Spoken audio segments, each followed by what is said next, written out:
ଆପଣ ଜାଣନ୍ତି ଯେ ଆମ ସରକାର ବାରମ୍ବାର କହି ଆସିଛନ୍ତି ଯେ କୌଣସି କଟନି ଛଟନି ଯେମିତି ହେବ ନାହିଁ ଏବଂ ଏଫଏକ୍ୟୁ ମାନର ଧାନ ଚାଷୀମାନେ ଦେବେ ଏବଂ ସେଥିପାଇଁ ସମଗ୍ର ରାଜ୍ୟ ପ୍ରଶାସନ ଆତ୍ପାଇଁ ତତ୍ପର ହେଇ ଆସିଛି।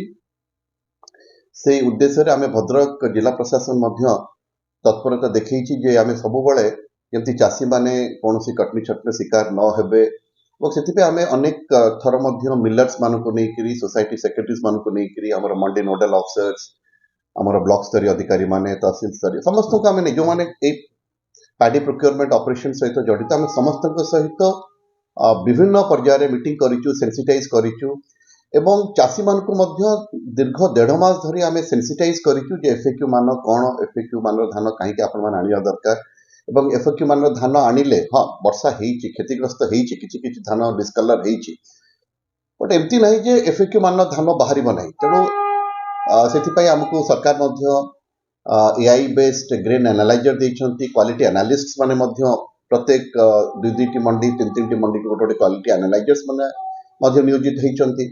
ଏତେ ସତ୍ତ୍ୱେ ବି ଦେଖିଲା ବେଳକୁ ପୁଣି କମ୍ପ୍ଲେନ୍ ଆସିଲା ଯେ କଟନି ଛଟନି ହେଉଛି। ସେଥିପାଇଁ ବାଧ୍ୟ ହେଇକରି ମୁଁ ବିଭିନ୍ନ ମଣ୍ଡି ପରିଦର୍ଶନ କଲେ ମାନେ ଲୋକମାନେ ମୋତେ ଆଶ୍ଚର୍ଯ୍ୟ ଲାଗେ। ଲୋକମାନେ କହୁଛନ୍ତି ଯେ ଆମର କିଛି କଟନି ଛଟନି ନାହିଁ, ଆମେ ଏଫଏକ୍ୟୁ ମାନ ଧାନ ଦେଉଛୁ, ଆମେ ଆମ ପ୍ରାପ୍ୟ ପାଉଛୁ। ବିଭିନ୍ନ ମଣ୍ଡିରେ ସେ କଥା କହିଲେ। ତାପରେ ଯେତେବେଳେ ମୁଁ କିଛି ଚାଷୀଙ୍କୁ ପଚାରିଲି, ମୁଁ କହିଲି ତାହେଲେ କମ୍ପ୍ଲେନ୍ କାହିଁ ଆସୁଛି? ସେମାନେ କହିଲେ ନାଇଁ ସାର୍, କିଛି କିଛି ଚାଷୀମାନେ ଭଲ ଧାନ ଦେଉନାହାନ୍ତି, ସେଥିପାଇଁ ସେମାନେ ମାନେ ମିଲର୍ସ ମାନଙ୍କର ଶିକାର ହେଉଛନ୍ତି। ମିଲର୍ସ ମାନଙ୍କୁ ବାଧ୍ୟ କରୁଛନ୍ତି ଯେ ସାର୍ ଆପଣ ଧାନ ନେଇଯାଆନ୍ତୁ, ଆମେ ଯେହେତୁ ଭଲ ଧାନ ଦେଇପାରୁନୁ, ଆପଣ ଯେମିତି ହେଲେ ଉଠେଇ ନିଅନ୍ତୁ, ଆମେ ଆଉ ଫେରସ୍ତ ନେବୁନୁ। ତେଣୁ ଏଇଭଳି ଭାବରେ ହେଲାକୁ ଚାଷୀମାନେ were at the receiving end. ତ ଏଇ କଥା ଯେତେବେଳେ ମୁଁ ବିଭିନ୍ନ ସ୍ତରରେ ଆଲୋଚନା କଲି, ସେଠି କହିଲେ ନାଇଁ, ଯେହେତୁ ଜିଲ୍ଲାପାଳ ଯାଉଛନ୍ତି ମଣ୍ଡିକୁ ତ ସେଠି ଚାଷୀମାନଙ୍କୁ କୁହାଉଛି ଯେ ତମେ ସବୁ କଥା କହିବ ନାହିଁ, ତମେ ଯଦି ଏମିତି କହିବ ତମକୁ ଆମେ ମାନେ ବେସିକାଲି ଧମକେଇକି ରଖୁଛନ୍ତି। ତ ସେଇ ପରିପ୍ରେକ୍ଷୀରେ ମୁଁ ଭାବିଲି ଯେ ଆର ସତ୍ୟାସତ୍ୟତା ଜାଣିବା ନିହାତି ଦରକାର, ଯାହାଫଳରେ କି ଆମେ ଏତେ କହିସାରିଲା ପରେ ବି ମାନେ ମାନ୍ୟବର ଯୋଗାଣ ବିଭାଗର ମନ୍ତ୍ରୀ ଆସିଥିଲେ, ଆମ ଜିଲ୍ଲାର ମାନ୍ୟବର ମନ୍ତ୍ରୀ ବି ଆସିଥିଲେ, ଆମର ମାନେ ବିଭିନ୍ନ ସମୟରେ ଆମର ଏମଏଲଏସ୍ ମାନେ ମଧ୍ୟ ଆଲୋଚନା କରିଛନ୍ତି, ଉଦ୍ବେଗ ପ୍ରକାଶ କରିଛନ୍ତି। ମୁଁ କହିଲି ତାହେଲେ ନାଇଁ, ମୋତେ ନିହାତି କିଛି କରିବାକୁ ପଡ଼ିବ। ମୋତେ ସେଥିପାଇଁ ମୁଁ ବାଧ୍ୟ ହେଇକରି ଗୋଟେ ଚାଷୀ ବେଶରେ ଯେତେବେଳେ ଗୋଟେ କମ୍ପ୍ଲେନ୍ ଆସିଲା ଶନିବାର ଦିନ, ମୁଁ ଚାଷୀ ବେଶରେ ଯାଇକରି ମୋର ପିଏସ୍ଓ ଏବଂ ଡ୍ରାଇଭରକୁ ନେଇକରି ମୁଁ ଚାଷୀ ବେଶରେ ମାନେ ଯାଇକରି ସେଠି ମୁଁ ପାଖାପାଖି 3 ଘଣ୍ଟା ରହିଲି।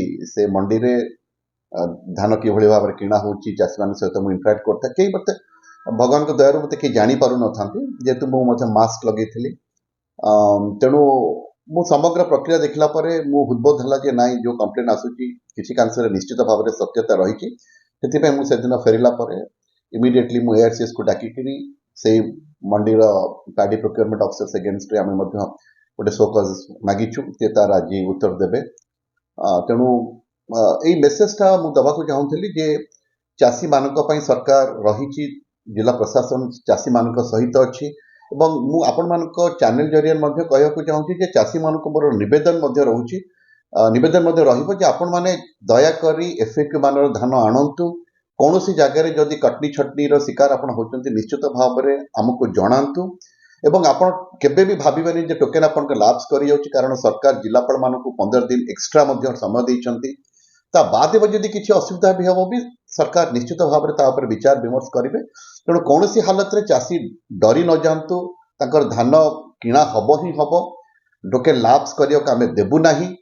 ତେଣୁ ମୁଁ ଆଉ ଥରେ ଆପିଲ କରିବି ସମସ୍ତ ମାନେ ମୋର ବିଭାଗୀୟ ଅଧିକାରୀ ମାନେ ଏଇ କାର୍ଯ୍ୟରେ ଆମେ ଟିକେ ତତ୍ପରତା ଦେଖେଇବା। ମିଲର୍ସ ମାନଙ୍କୁ ମଧ୍ୟ ମୋର ଅନୁରୋଧ ରହିବ, ସମସ୍ତ ମଣ୍ଡି ପର୍ଚେଜିଂ ଅଫିସର୍ସ ମାନଙ୍କୁ ମଧ୍ୟ ମୋର ମାନେ ଅନୁରୋଧ ରହିବ ଯେ ଆପଣମାନେ ଦୟାକରି ଏଥିରୁ ନିବୃତ୍ତ ରୁହନ୍ତୁ।